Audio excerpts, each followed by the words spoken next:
Hey everyone, how you doing? It's Liam from Pushthware, and I'm here today to give you our review of Saints Row the Third Remastered. Nearly 9 years since its initial release on the PlayStation 3, Volition have brought back their third entry in the long-running Saints Row franchise, complete with all of the previously released DLC and a couple of nice visual tweaks as well. This review was written by the ever-excellent Robert Ramsey over on the Pushthware website, and before we start, if I could ask you to give this video a little like and maybe subscribe, it would really help us out.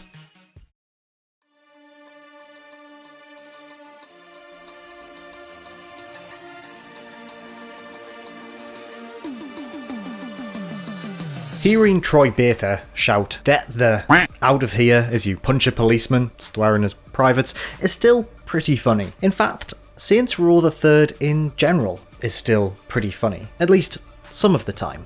The game is almost 9 years old, yet Saints Row the Third Remastered is a welcome reminder of just how refreshingly stupid Volition's sandbots can be. Broadly speaking, games take themselves quite seriously. Saints Row the Third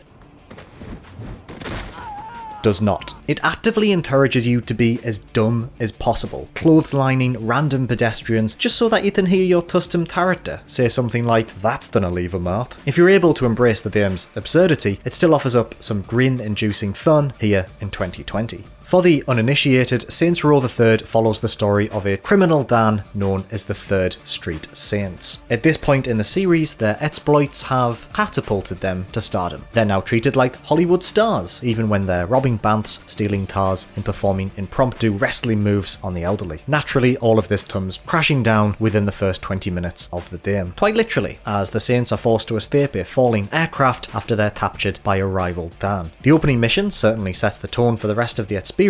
It's full of over-the-top action and enough one-liners to make even Nathan Drake blush. It's soon followed by what is arguably the title's most memorable excursion, as the Saints boss, that's you, parachutes into a penthouse and proceeds to have a huge shootout with the aforementioned rival Dan, all while Kanye West's Power booms in the background. Sure, the shooting feels a bit ropey, and there's no cover system, so you're just kind of awkwardly running around trying to avoid bullets, but it's undeniably bombastic and very fun. Unfortunately, the penthouse mission is a high note that Saints Row the Third struggles to hit a second time. The rest of the game feels flat by comparison, and at least by today's standards, incredibly basic. The problem is structure. Main missions are sandwiched in between busy work, mostly daft side activities that stop being entertaining after you've completed them a couple of times. Don't get us wrong, the insurance minigame in which you purposefully hurl yourself in the way of oncoming traffic is a classic, but it's certainly not enough to carry the rest of the package in 2020. Now,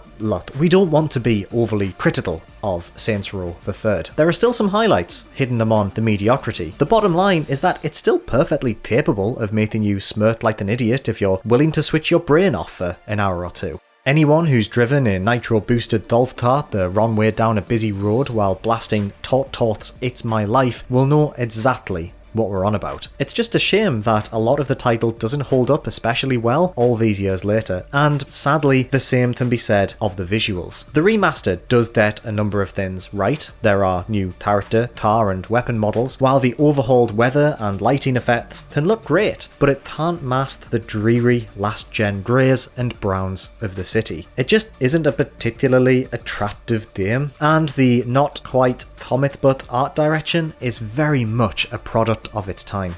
The controls are wonky and the mission design is straight out of last gen, but there's still dumb fun to be had with Saints Row the Third Remastered. Even all these years later, it's a refreshingly stupid sandbox title that offers up some memorable moments. It's just a shame that they're buried beneath tedious activities in gameplay that feels very basic by today's standards.